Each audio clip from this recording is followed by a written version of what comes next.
Kenobi. You're my only hope.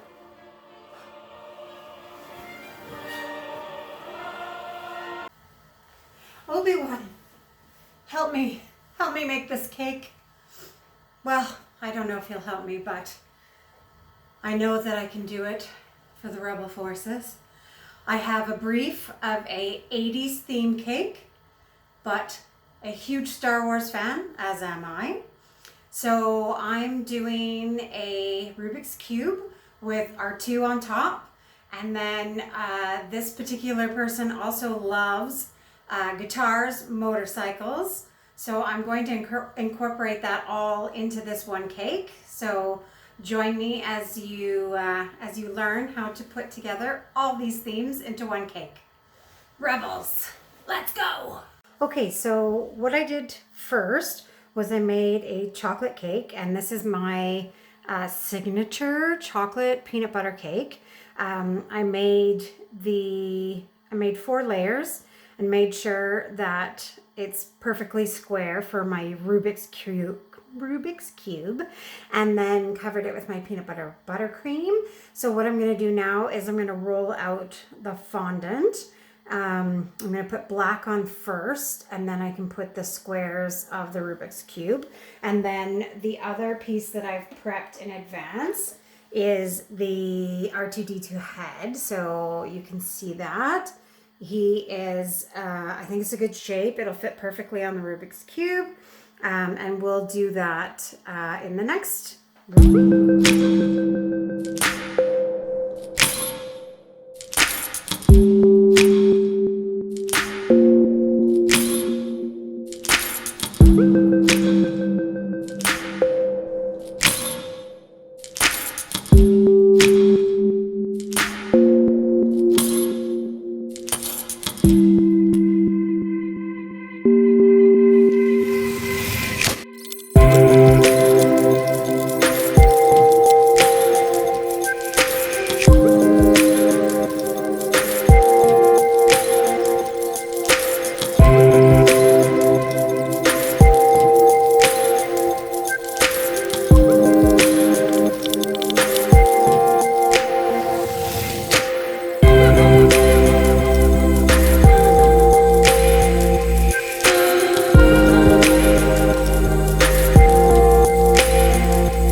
Okay, so I have the Rubik's Cube covered, all edges. I'm going to be doing pretty big color squares, just because it's obviously oversized. So we want to make sure that we still have the three different color zones of squares. So I am just going to do each color one by one. I'll do them pretty thin, just so that it's not super thick on the square. But the problem is when you cut and they're that thin, they're just really hard to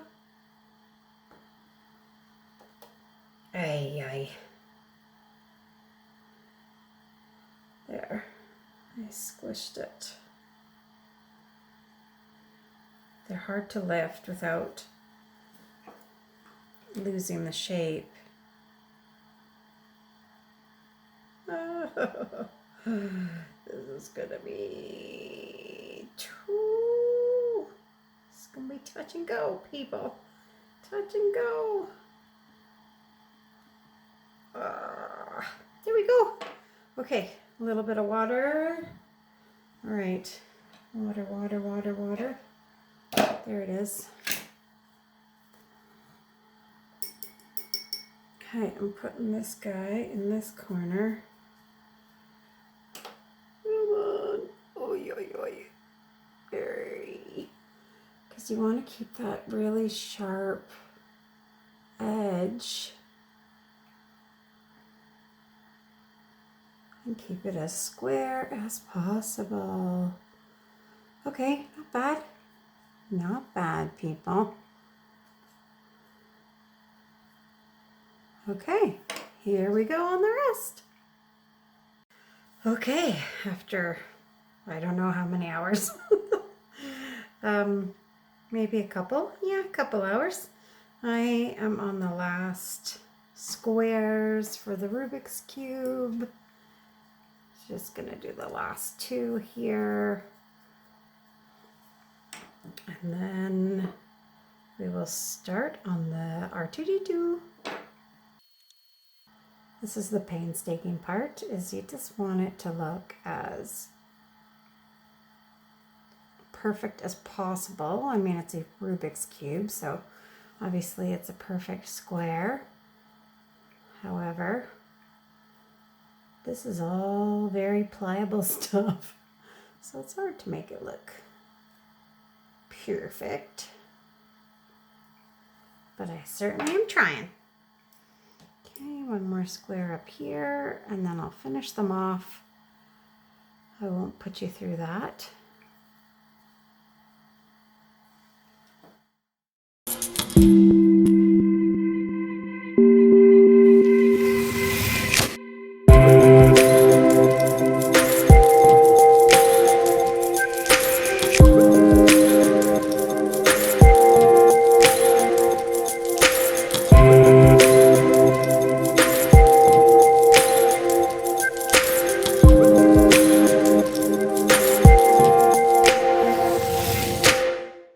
Okay, now we're going to start on R2.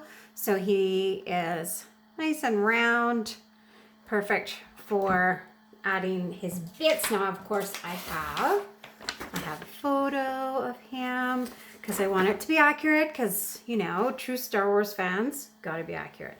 So I'm going to use a navy blue to add all of these bits onto his head. And here we go.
Okay, so now I'm moving on to the silhouettes because I'm trying to incorporate everything that this person loves into the cake.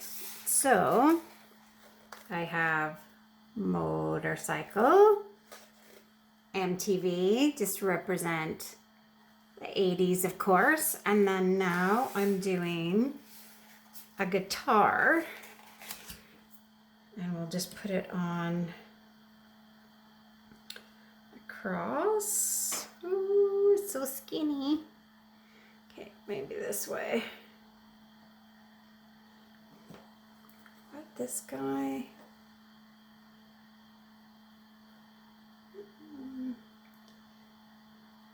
Now I think there might be too much water up there to stick because it might slip around and then it'll leave marks of black on the other colors. So I got to get this position just right. Otherwise it's going to be a big smush. Come on, little guy.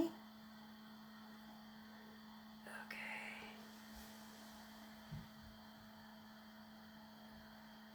There. Hold on to that guy. Make sure that it's straight, otherwise it'll look funny.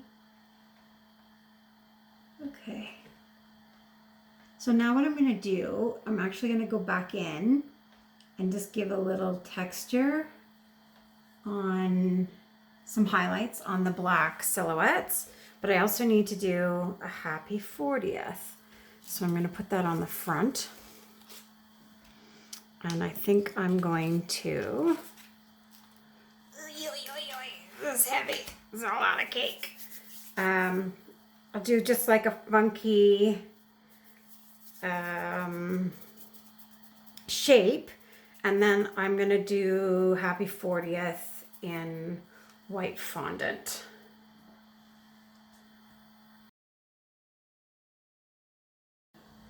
Okay, so I'm using my petal dust, and I'm going to make, using the white, just to give everything a little bit of a highlight.